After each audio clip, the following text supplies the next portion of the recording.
Žiemos skaitiniai, saulėgrįžos belaukiant.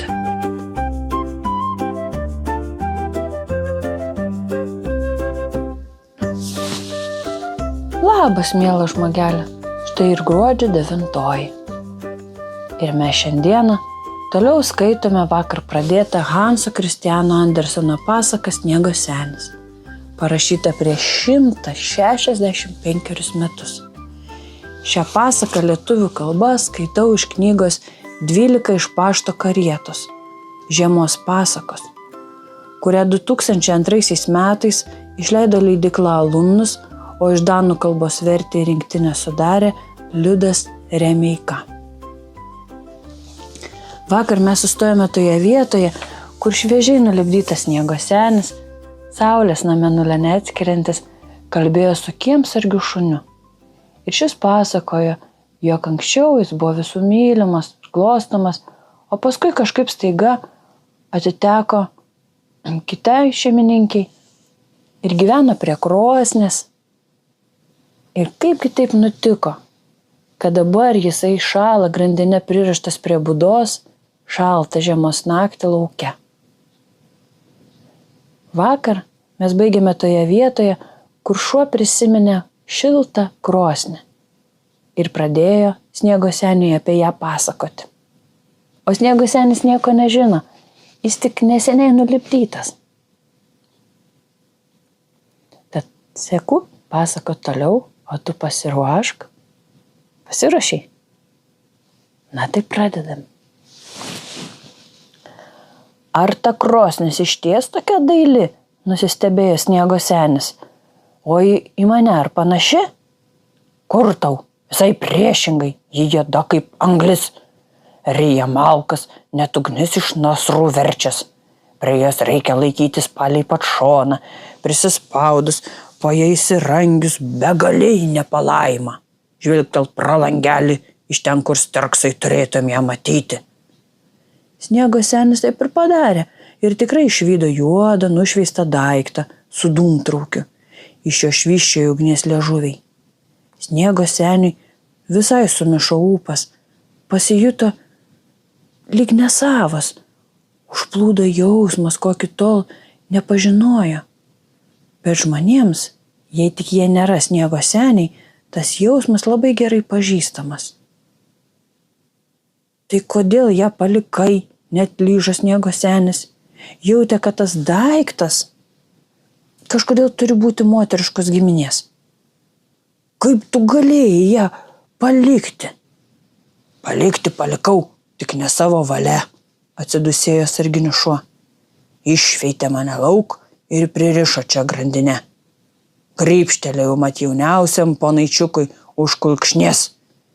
Jam jis iš manęs, o kam jis iš manęs kulšį nugvelbė?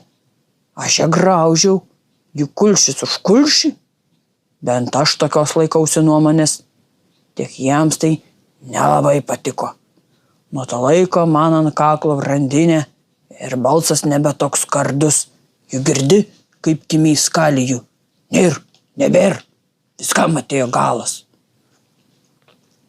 Bet Sniego senis jo nebesiklausė, tik stebeilijo į ūkvedienės pusrusį tą kambarėlį, kur ant 4 geležinių kojelių stovėjo krosnelė.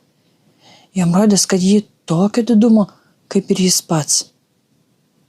Aš taip keistai visas gurgždu, tarė sau, nejau man nelemta ten patekti, jūs čia nekaltras troškimas, o nekalti mūsų troškimai turėtų išsipildyti.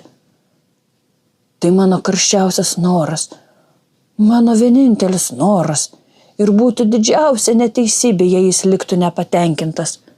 Aš turiu patekti vidun, prisišlieti prie jos, net jeigu tektų lango stiklą iškulti. Tu niekad ten nepakliausi, atsiliepė sarginis šuo, o jei tik prie krosnės prisiartintum, kvailiuk, manyk sau, kad tavęs jau nebėr. Tai kad manęs ir taip nekažin kiek telikė, atsiduso Sniego senis. Dingojasi man, kad pleišėjų pusiau. Kiaurą dieną Sniego senis tipsoja ir žvelgė pro langelį. Su temoms užsilinkus kambarėlis rodėsi dar meilesnis. Krosnelė žiravo taip švelniai, kaip nei mėnulis, nei saulė nešvyti. O ne, taip šviečia tik krosnelė, ko joje ko nors įdėta. Jei kas duris praverdavo, to iš krosnelės šokdavo ugnis. Taip ji buvo papratusi. Nubalę sniego senio žandai, kaip reikiant užkaita, net ant krūtinės rausvių ugnelės atšvaitai jam blykčioje. Daugiau negaliu tverti, aimanavo sniego senis. Jei taip tinka kaišioti liežuvį. Naktis buvo be galo ilga, bet tik ne sniego seniai.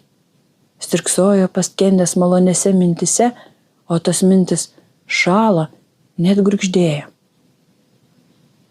Paryčiais pusrusio langelį apšarmojo, išdabino dailiausiamis gėlėmis, gražesnių sniego senis nenorėti negalėtų. Gaila tik, kad jos paslėpė krosnį. Langeliai nemanė atitirpti ir sniego senis krosnės nebematė. Aplinkui nuo šalčio net tvoros poškėjo. Tokiam speigė kitas senis besmegenis būtų smagumu netvėręs. Bet šiajam nelinksmybės rūpėjo. Galėjo ir turėjo jaustis nepaprastai laimingas, bet laimingas nebuvo. Jį kamavo krosnelės ilgesys. Sniego seniui tai baisi liga. Tai baisi liga, pareiškė sarginis šuo. Aš pats ją šiek tiek sirguliavau, bet dabar atsikračiau.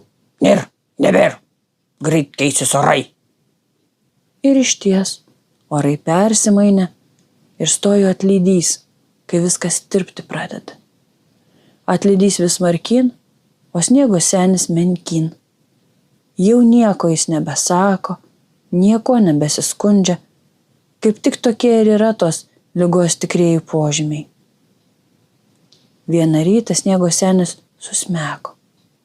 Ten, kur jo anksčiau stovėta, liko barkšoti tarytum šluotkotis. Tai apie tą strampą berniukščiai buvo jį nulipdę. Dabar jau suprantu, iš kur tas jį kamavęs ilgesys, tarė savo sarginis šuo. Juk jis viduj turėjo žarsteklį. Tas jam iš vidaus ir nedavė ramybės. Dabar jau atsikratė. Nebėr. Greitai nebeliko ir žiemos. Nebėr, amsija naktimis sarginis šuo. O mergaitės kieme dainavo. Mes dar žiemą trupučiuką palaikykim už uodegos. Neseniai jinai dar pas mus atkeliavo. Nepaleiskim jos ir sekim, kaip tie maži drambliukai seka didelės mamas dramblės, gerai? Tikiuosi tau šitą lėtą, sena pasaka truputį patiko, truputį sugraudino, truputį suvirpino ką viduje. Linkiu tau labos, lėtos, saldžios nakties ir susiklausom, susigirdim rytoj.